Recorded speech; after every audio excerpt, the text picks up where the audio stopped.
is what flows in this fam's DNA. Dope is what flows in this fam's DNA. What's good, everybody? Welcome to Dope Interviews, brought to you by the Mighty 19 Media Group. I'm your host, Warren Shaw. And in the virtual building today, I have the Vice President of Marketing for Golden Krust, one of the premier fast casual Caribbean restaurants in all of North America, Steven Clarke. Steven, what's good, brother? Welcome to Dope Interviews, man. Thank you so much for being here. Evening, Warren. Thank you for having me, and it's good to be here with the Dope Interview crew. Man, well, that's very well said, and we do appreciate you. And you've been in this role from what the bio says, since roughly being a part of the Golden Krust family since like 2011. So that's a little bit of time. How has the journey with Golden Krust, like how has your journey there been crafted, kind of like moving from plant operator to kind of where you are now as vice president of marketing? Yeah, it's definitely been a journey, but a blessing at the same time. You know, with a family business, my uncle started this brand in 1989. So along with his siblings, so I've seen them, struggle and toil in the States, trying to put what was still, not the most mainstream items to the American public while still feeding the Jamaican audience. So I knew what it was going to be. I started there in production, as you mentioned, because that was where the business needed at the point in time, to be completely honest with you. They were expanding nationwide with a retail brand, and they needed help on the second shift to expand to make more patties. So when I came to the business, my uncle asked me to run the night shift on the production plant in South Bronx. And I took it up because at the end of the day, as long as it can push the family and the brand further, I knew at some point I would be able to get to where my mind thought innately, which was more in the creative space. So did the plant for a few years, managed the plant, went up to distribution. I was managing plant and logistics at one point. And my experience starts before that, to be honest. My parents had 3 restaurants when I was growing up. So I worked in all 3 of those from a young age. I was managing a restaurant at 14 because we couldn't find people we could trust. So I've done the restaurant space, I've done the operation side, I've done the logistics, and I've been running the marketing since about 2015, 2016. Well, congratulations to you. Congratulations to the family. Tell me a little bit more about that backstory. Now, I'm ultimately intrigued. So were those 3 restaurants, were they all Caribbean influenced, and were they all in America, or were they back home in Jamaica? No, they were here. So my mom and dad owned 3 Golden Krusts. One in Getty Square in Yonkers. The first one is in East Tremont in the Bronx, which is a challenging area to do business, especially for me at that time. I was 14. Yeah, some people would come up to me and just start speaking Spanish, and I'd be like, "Okay, listen, I might look like I understand you, but I really have no idea what you're saying. Poquito." So that was very maturing. Definitely accelerated my maturation process because remember back then it wasn't as digital, right? Yeah. People were spending cash, and if at the end of the day that cash is missing from the register, you have to be able to trust the manager because every penny is on them. So when we found out that things weren't balancing out, my parents preferred to have somebody that they could trust in there, and they put me in. And I appreciate that from a very early age.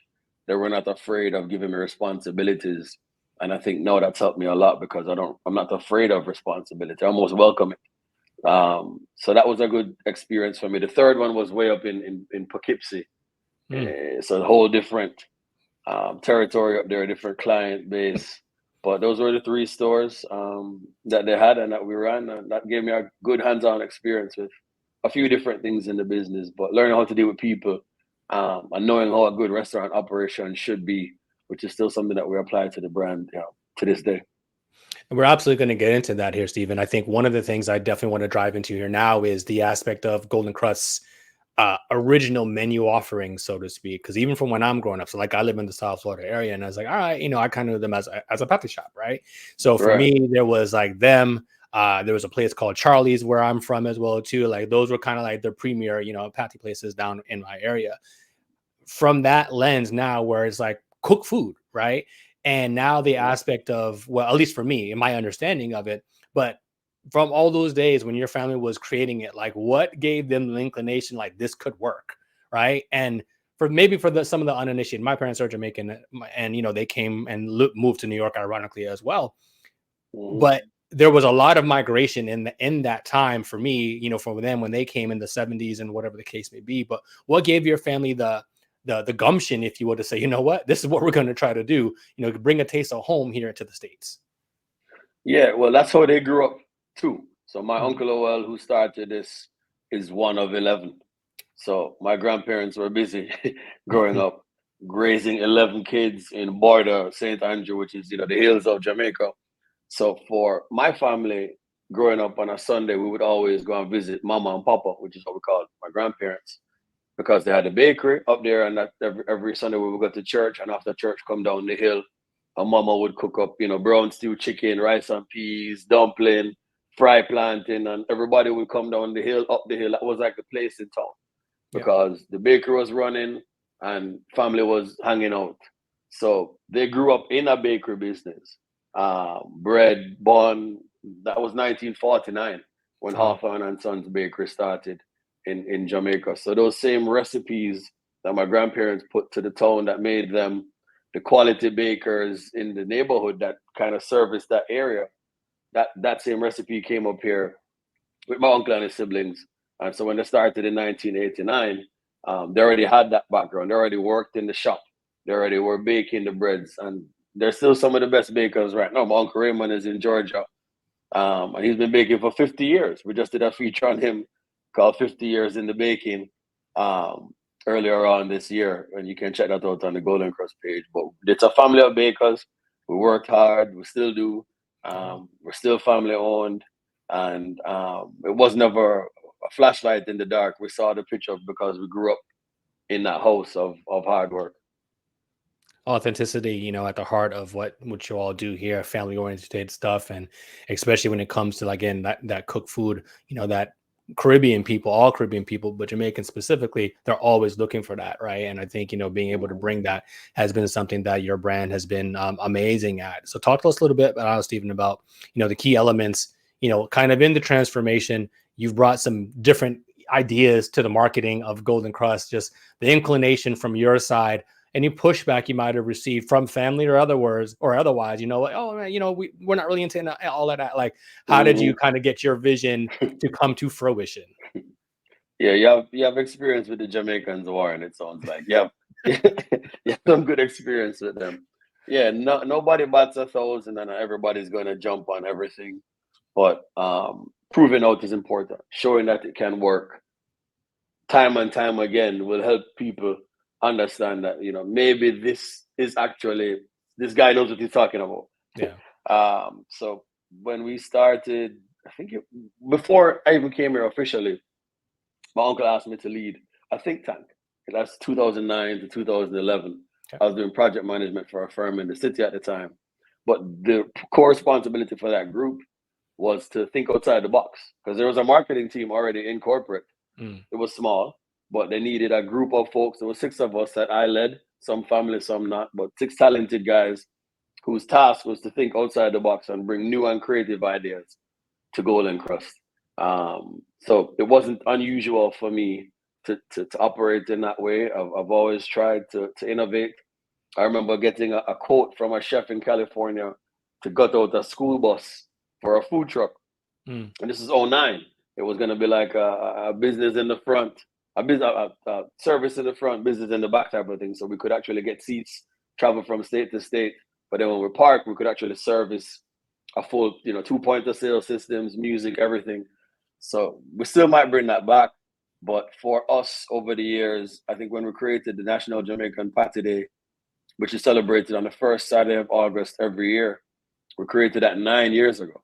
So that was the first thing that really put people thinking like, okay, there's a whole other way to do this mainstream patty thing by giving it its own national day in the United States where it's recognized on the national calendar. So that was a big initiative for us. And then being able to innovate over the years while remaining authentic, because that is what we have, right? Authenticity is our crowbar into the homes and of all of our customers. So even though you might see us do a salad at some point, which we've done, it's a jerk chicken salad, right? Recognizable vessel, authentic product. Mm. So as much as we innovate, no matter what we do, we'll always remain authentic to the roots. and just trying and learning from your failures, and showing where you've learned and showing where you failed and what you've learned from it. Because at the end of the day, we're all human, right? And nobody's perfect. So we've had ups and downs over the years. I think delivery has been a big piece for us. Yep. As you know, Jamaican use the word cook food and cook shop. It's not really the fastest thing to get. Like you don't go in and it's not a get in, get out. So very early on in this marketing role, we realized that speed of service was an issue, and accessibility and convenience is what is the game changer right now. You've seen it with Amazon, what they did to all those brick and mortars. You've seen what Uber did to taxi cabs, what Netflix did to Blockbuster. The list can go on. But if you're not aware of the trends and you're not keeping up with the pain points of your business, that's how you can fall behind. So I remember going into a restaurant and waiting like 15, 20 minutes in like 2016, 17. I was like, this can't work. It just takes, people don't have this time. People are supposed to be eating at lunchtime, but we're eating away at their lunchtime. So, that's when we started to work on delivery, order ahead, the Golden Krust rewards, which we just rolled out V2 of, which we're promoting heavily right now. But making the product more accessible than somebody standing in a line for a long time has helped us to grow definitely at least 15% of the revenue annually just by off-premise. The DoorDashes, the Uber Eats, the Grubhubs, and even with catering. We're doing some catering now with a similar vendor. And the easier it is to get food ordered, the more people are going to order the food. It's pretty straightforward. Man, Steven, I mean, like you've laid out an amazing, I think, overall business plan for how Golden Krust has been able to be as successful as it has been. And I'll tell you point blank. So people know that I have Jamaican heritage, with a case to be, but I don't really cook like that.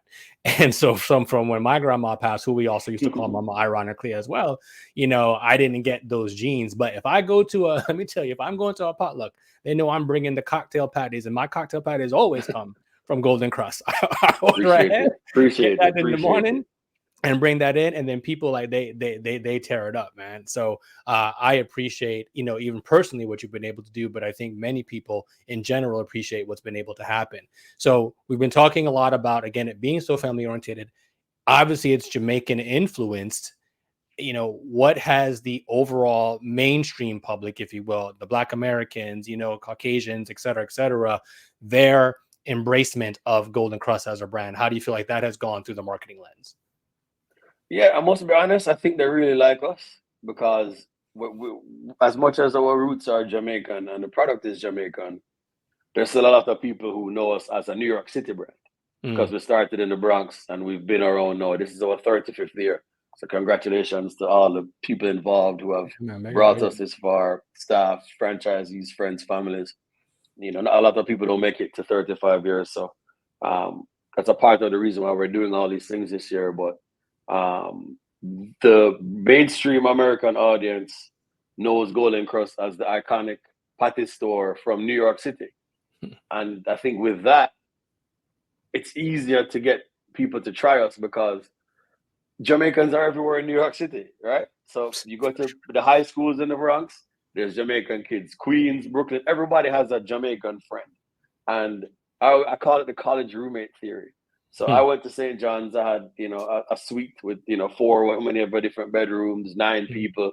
And one of my roommates, I think his name was Frank. He's Greek. And before that, I probably didn't try that much Greek food. But my roommate, who was in the suite across, was making something. And he was like, hey, Steve, you want to try this? And I'm like, sure. If your college roommate asks you to try something, you have a higher likelihood of being open to it. So I think we had a bunch of college roommates being, whether it's called it first generation Americans or second Jamaican, born here, parents born in Jamaica, kids born in America. So they're going to school, but they know Barris Hammond, they know the Sanchez, they know Corrigo, they know Oxtail, they have the lingo, and they're prideful. They go out, they talk, they say, well, go on. And again, there's something bigger than that. There's an enchantment about the island of Jamaica. The culture is really what we're fortunate to be backed by. And I think Jamaican culture is probably the most magnetic culture in the world for a population of 2.8 million people at an island of that size. I don't think I can compare any influence to what Jamaica has been able to do on a global scale. I remember seeing commercials for people. I forget where it was, but there's some beer ad and this guy jumping into a river, and I was like, "What is this? What are they selling?" Yeah, and they'll never be able to recreate or copy what Jamaica has because it's just a special place. So I think with that, it's very we get a warm reception. People like Jamaica. It's either you've been or you want to go, and if you haven't gone yet, Golden Krust is the perfect place to get a taste of what Jamaica is. And if you've been before and you like what you had there, Golden Krust is also a place to get a taste of what you loved when you went to Jamaica. So it's always a good stop, and people are excited when you show up with Golden Krust. It's not like when you bring a pizza or a burger, everybody's like, okay, thanks. You show up with Golden Krust, there's a genuine excitement. Yeah, like people are like, oh my God. Like I never forget we did Coachella 2 years ago. Amazon and Friends in the desert. It was like this private after party after Coachella. All A-listers at this mansion in Laguna Seca. And we flew over from here with everything, me and my cousin Ryan, and we built grills on the premises. We were there for like 3 days in Palm Springs, seasoning up and giving them a special menu. And when people came in the desert, it was the two responses we got. Oh my God, Golden Krust is in the desert, or I've never tried this before, but I see a long line here, so I'm going to wait in it. Exactly. And Warren, every time we brought out patties, they would fly. I think we cooked maybe 400 pounds of jerk chicken that day, and we baked 1,000 patties, and it all went. So there's something enchanting about the culture that we benefit from inherently as a brand, no doubt. I couldn't say it better myself, and this is a self-indulging interview for me because I think on my platform, I know on my platform, I'm trying to bring more of the Jamaican culture to my listeners, because it's part of what brought me, what grew me up as well too. So just understanding the joy that I've had as being a part of this community, this heritage, everything that it comes with, whether you were born there or parents or whatever the case may be, like it's indoctrinating. And, there's a saying I say all the time. I was like, yeah, we can be a little bit nuff, no doubt. I think like there's a lot of people who feel like, what, Jamaicans think they run it, but in some ways, everybody needs to have pride from where they're at. And I think what you are doing at Golden Krust is the epitome of that. We're chatting with Steven Clarke here, Vice President of Marketing here for Golden Krust here on Dope Interviews. Let's take a quick break, y'all, and we'll be right back. Are you ready to amplify your fantasy sports game? PrizePicks is here to make your basketball season even more exhilarating. Imagine transforming a modest $10 entry into a staggering $1,000. Whether you're rooting for basketball, baseball, or diving into the realm of esports, PrizePicks caters to all. If you're looking for promotions, PrizePicks has got you covered every week. From lowering select player stat projections on Tuesdays, which increases your chance of getting a win, to getting your entry fees back if you have a losing lineup on Fridays. I grew up playing baseball, and I'm also enjoying the wave of excitement in the WNBA. You can be sure I'll be mixing and matching my picks from across leagues. Why wait? Get the PrizePicks app today and use the promo code CLNS to match your first deposit up to $100. Your selections can include projections like Jason Tatum for more than 10 rebounds, Luka Doncic for more than 29 points, Caitlin Clark for more than 3.5 3-pointers, and even Breanna Stewart for more than 23 points. Make sure to use the promo code CLNS for your deposit match. Let's conquer the fantasy sports world together. Pick more, pick less using the code CLNS at PrizePicks. And stick around for more insightful discussions right here on Dope Interviews. And we're back here on Dope Interviews with my guy, Steven Clarke here, Vice President of Marketing for Golden Krust. Steven, so having an amazing conversation. The vibes are flowing. I want to get into a little bit of controversy, if you will allow it. So, as we're talking about again where I'm at, so to speak, especially in the South Florida area. So back home, if you will, a place like Juicy Patty, right? Like they're known like for being one of the best or tasty or whatever the case may be. So they're making their way up here now to try to capture that AKA taste of home, especially here in the South Florida area. Golden Krust has been here well before them, so to speak. So do you feel, or from the marketing lens, do you see things like that and say, all right, come bring it? You know what I mean? Like how from a business standpoint do you match wits with something like that? Yeah, definitely is a bring it thing for me. We're not really a fearful brand. We know what our product is. We believe in our product. We believe in our brand, and we invest the time into both. Our customers love us, and we grow every day. So there's enough food for everybody to eat, but we're definitely going to serve the best food and the best quality. I'm personally a tasty patty guy, to be honest. When I go Jamaica, I go Yeah. tasty. That's what I grew up on. Growing up in Jamaica, I never had the other person. It just never happened for me, and that is what it is. You know, there's nothing untoward there. But growing up in Jamaica, the tasty patty was the patty to buy. And as competitors come up, of course, we'll see and assess. But what we're going to do is what we've been known to do best, which is put out the best product, put out the best patties, give the best service, and continue to take care of the community as we've been doing over the last 35 years. And as we look to do for the next year, where we have an initiative planned for 35 beads for 35 years, where we plan to give back throughout all the regions that have supported us, all the communities that we have grown in, over the 8 states that we're operating, over the 120 restaurants that we've been able to build, along with my family members, right? Some of the biggest franchisees in the system are my cousins or my Yeah. aunt.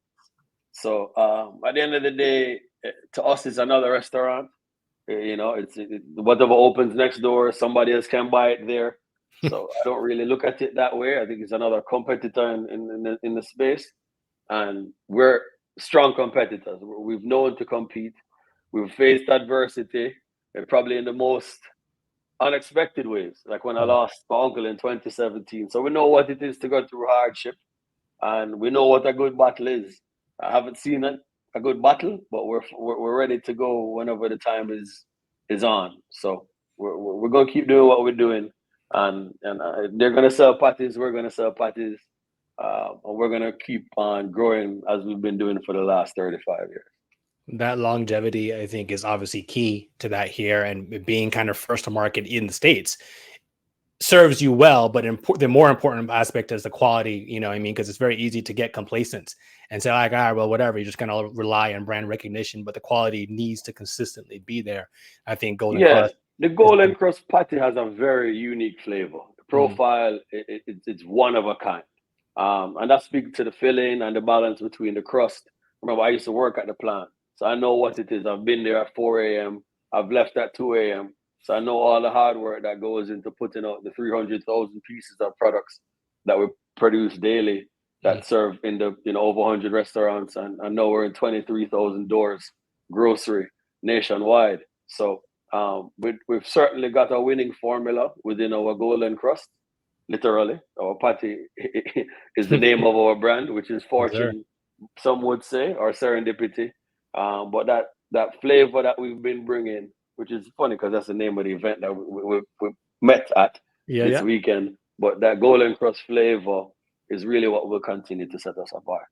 Yeah. Well, let's step right into that as well too. So the aspect of the celebration of the patty as Jamaican culture, West Indian culture, kind of in general, like it is a staple.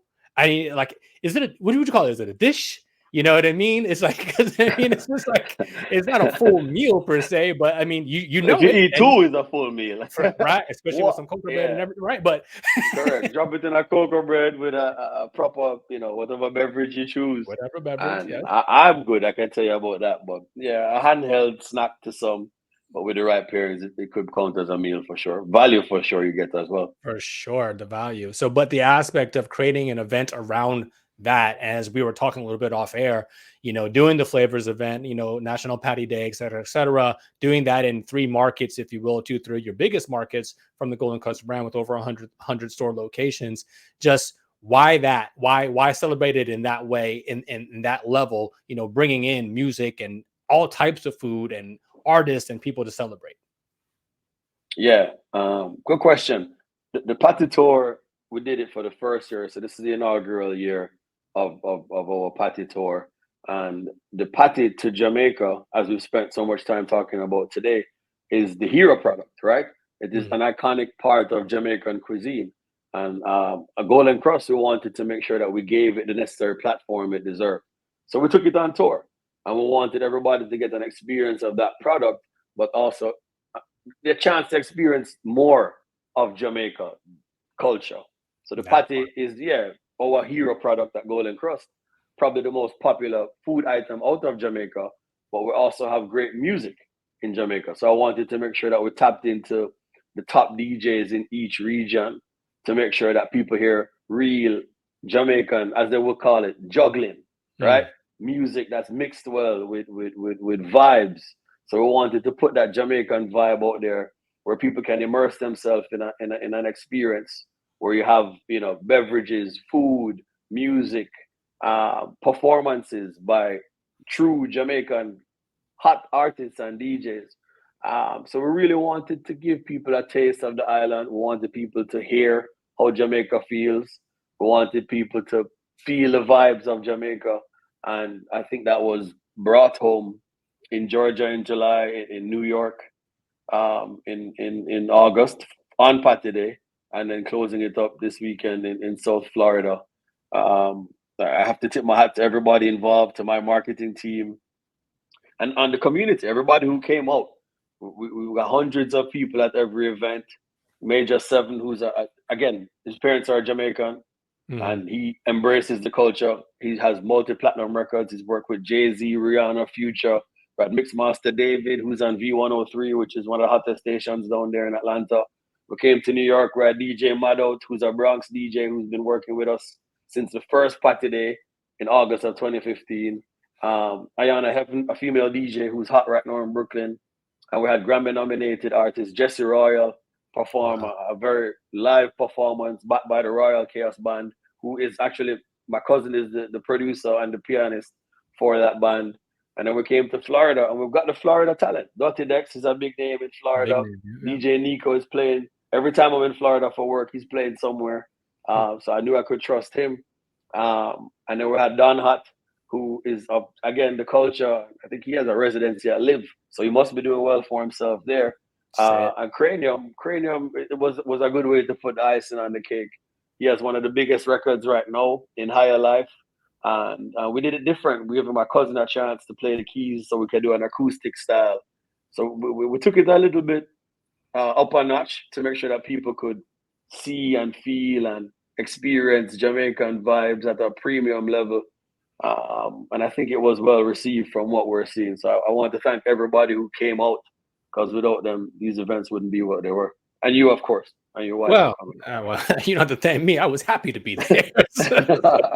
And I had plenty to eat as the food was passing by. And again, it was just full of vibes, and saw some brethren out there that I know and everything like that as well too. And like, you were here too? Yeah, I'm here too. And it was definitely that. And it's interesting because you mentioned all the DJs, right? So in the bio, I recognize that for our uninitiated, the DJ, so the selector for us, but I mean, so understanding kind of what that means, right? But from American terms, you are also a DJ, from the American side. And so I even saw you get up there. You were comfortable as you were trying to get the mix ready to go to bring Cranium on. Just talk to me a little bit about that part of your life as well too. How many parties, fetes have you did? How'd you get into being a selector, at whatever age? So I started playing music, I think I was 13. PC DJ Silver for free. In high school, and I've always been a little bit of an entrepreneur. I'm realizing I was selling paper planes in 3rd grade in Jamaica. But fast forward to when I was 13 or 14 in Westchester, we used to do customized ringtones when Nextel was big. Remember when everybody's doing chirp. So my little hustle back then was me, and it's actually my same cousin, Andre, who played the piano for Cranium. Yeah, it was me and him. And funny enough, we call him Dre Tex because he used to drive an Integra. And he used to take his Integra and go to all the neighboring schools in Westchester. I went to Briarcliff. He went to Alexander Hamilton. He would pick up at Pleasantville. And we would collect Nextels from all the high schools with Post-its on the back. And I would load up everybody's ringtones for $1 a piece. That is a hustle and a half, my G. Yeah. We started to do like the light installs. We were changing color palettes. Back then it wasn't a thing, but that's how we started that music piece. So we used to play while we were loading up the ringtones, we would mix. and I would start to put out like a little tape. Everybody had Napster, so I would download the latest Timbaland beat or the latest Neptunes beat, and I would download the latest Eminem acapella, and I would just mix them, and I would put out like blend tapes for a very long time, and those were hot. So I never stopped. As the software evolved, I kept playing. I kept on collecting music. I know many years later, 20 plus years later, I just have the experience, and I still have my hard drive is full. My laptop is ready. My mixer and my flight case is always ready to go. All right. I did a pool party in Orlando a couple weeks ago. Baby showers. I could have played the event on Friday. I just didn't. That wasn't what I was here for. And that's what I was saying. Like I said, it was so natural. I was like, oh yeah, my wife was like, I was like, yeah, no, I said that's what his bio says too. She was like, oh, because you look like it was second nature, brother. And at the end of the day, I mean, it's one thing to kind of like wear the quote unquote corporate hat, but being in that life, as a selector / DJ, like that's an amazing skill set. My father back in the day, also he was a DJ, threw boat parties in New York and all of that type of thing as well too. So to hear you investing in that. And I guess if anybody would have canceled on you, you would just had to get up there on the ones and twos. Yeah, man. My laptop is always ready. Maybe next year I'll do a set. We'll see. Because you go home, there's like, oh, but I didn't hear this, I didn't hear that. Of course, me and my DJ perfectionist said, like, oh, where is this song? But I have to get over that. But the people had a great time, which is what most important.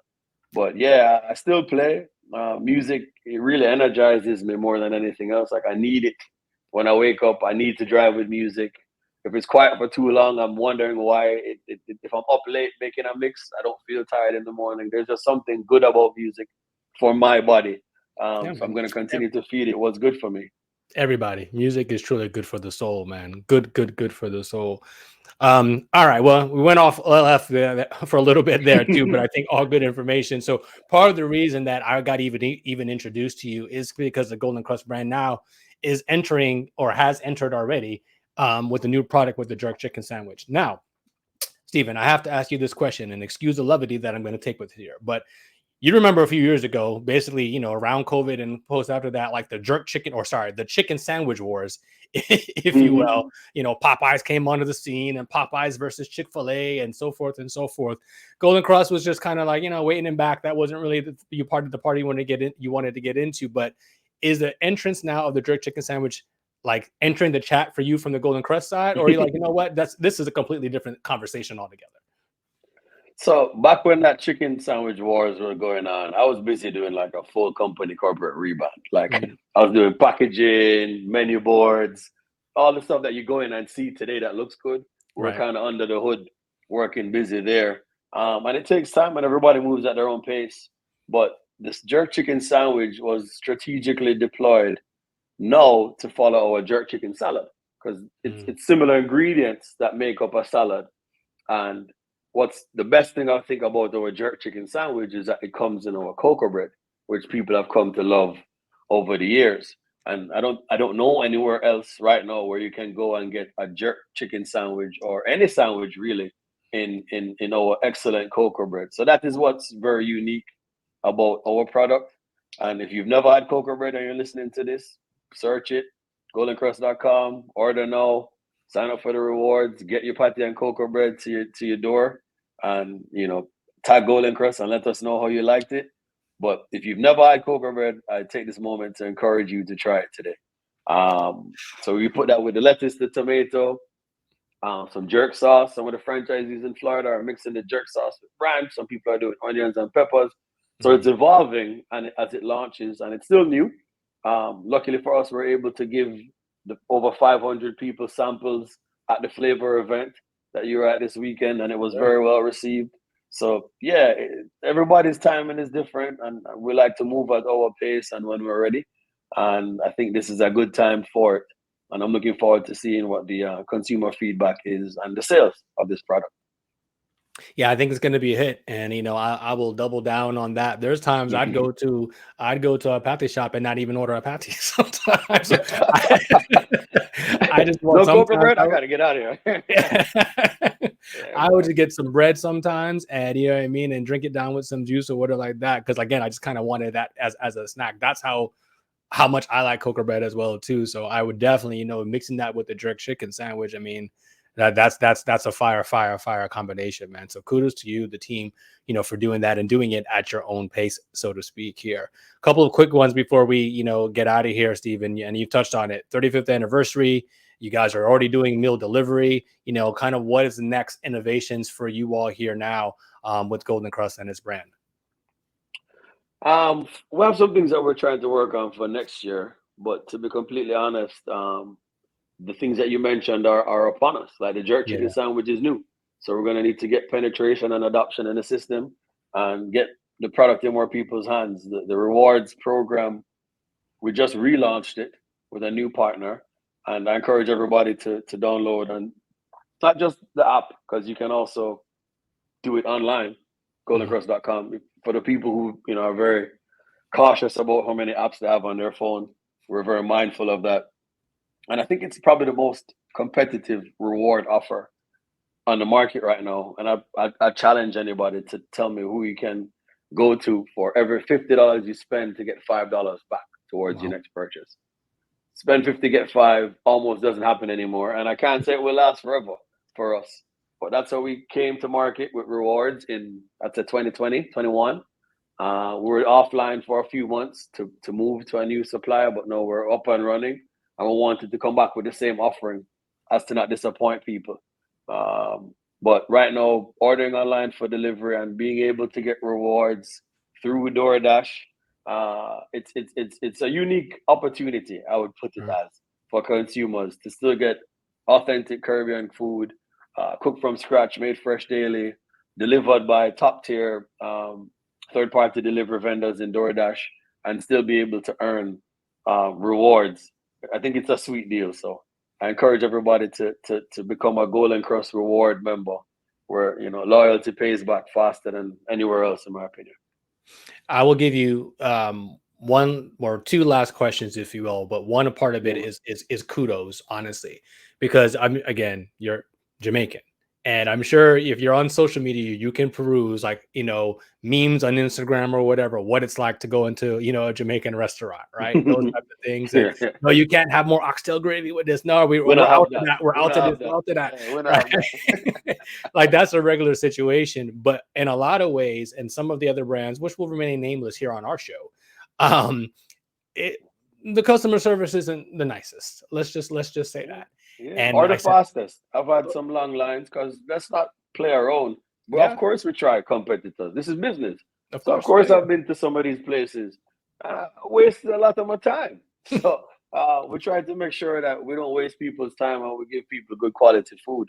But go ahead, Warren. No, yeah, but I mean, I'll just tell you, at least nothing else. I live like 0.2 miles away from a Golden Krust. I live in the Sawgrass area in Sunrise. And so like literally, and I might go in there sometimes. I'm not even hungry. Sometimes I just go in there for a sorrow, dog. Like I'm just gonna pick the juice on my way to work and call it a day.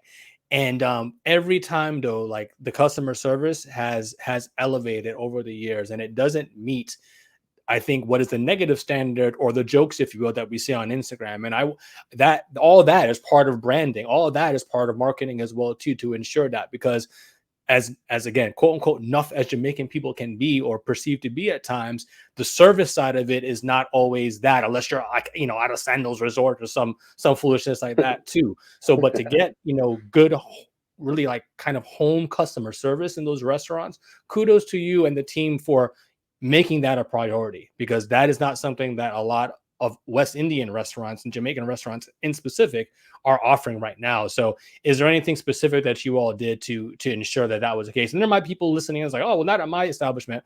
I can tell you, one in Sawgrass, those ladies are nice as hell. Yeah, for real. Now, I have to big up Earl Chin, who was a franchisee at Sawgrass. A good friend of mine over the years, because Earl Chin was actually our first franchisee ever. Really? So anytime I get a chance to big up Earl Chin, he knows.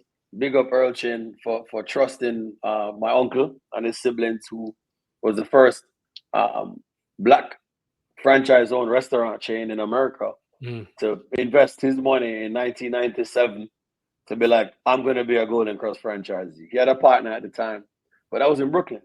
And as you said, and as we know, Not everybody stays in New York, and for whatever reason, Florida claims a lot of the departing.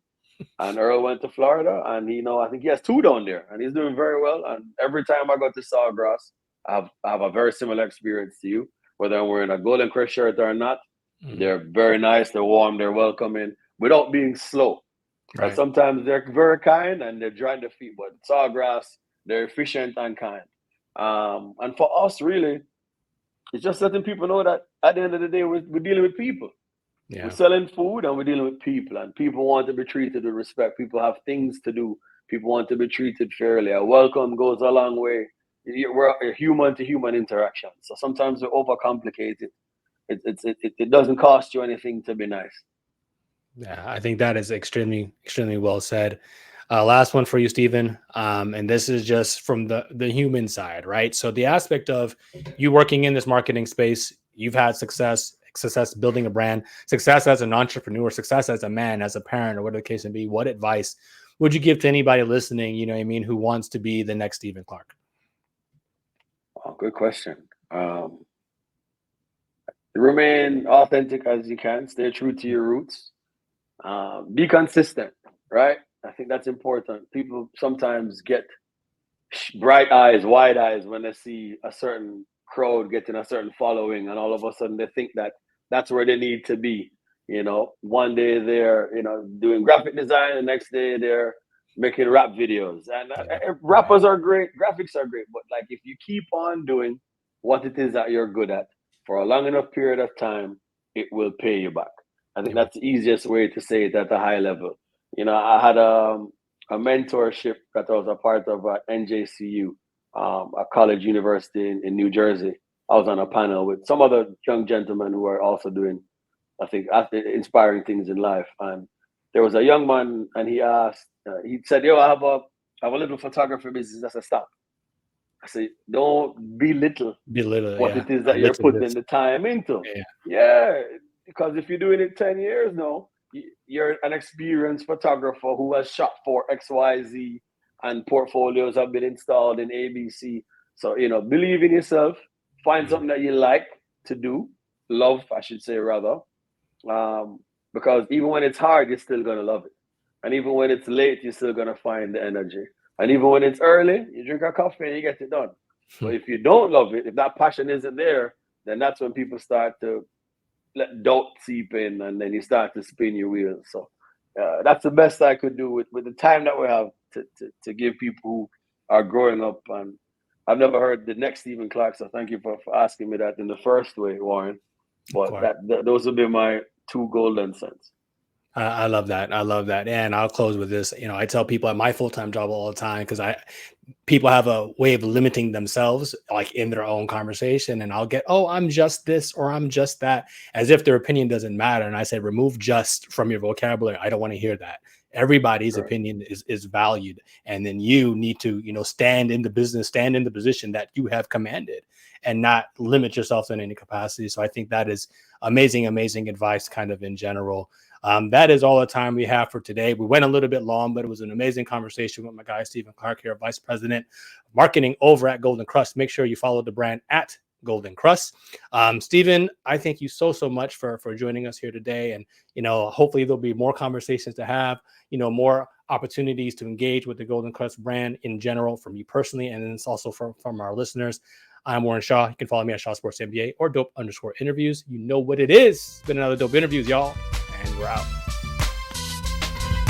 Together we stand, divided we never. The vision is one, striving for the better. Working as a team, working toward a dream. It's not even work when the team is the dream. On a united front, we got our own back. A band of brothers to counteract any attack. One heart in fact, forget what the blood say. Dope is what flows in this fam's DNA. So let's do it for the love, give to the max. Listen to opinion, but react to facts. And remember that together with a but separate, just pieces of it.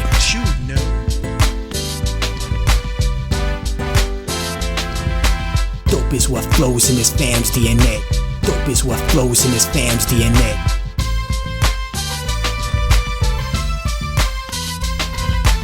Family represent like a tree with names on it. We're free, no chains on it. Relieved, the pain's gone, I can see. We come together like questions on the quiz. Mojo Flow and Viz, man, you know what it is. And if ignorance is bliss, you're gonna hate this lesson. Organized intellect like a tropical depression. My symbol is the cross, a mic and ghost peppers. Cause I'm just a black sheep growing up to be a shepherd. Moonlighting as a weapon to protect the children. Every brother is a father, dynasties we're building. Max, J and K, Bay, and Isaiah, next level of the family foundation, understand me?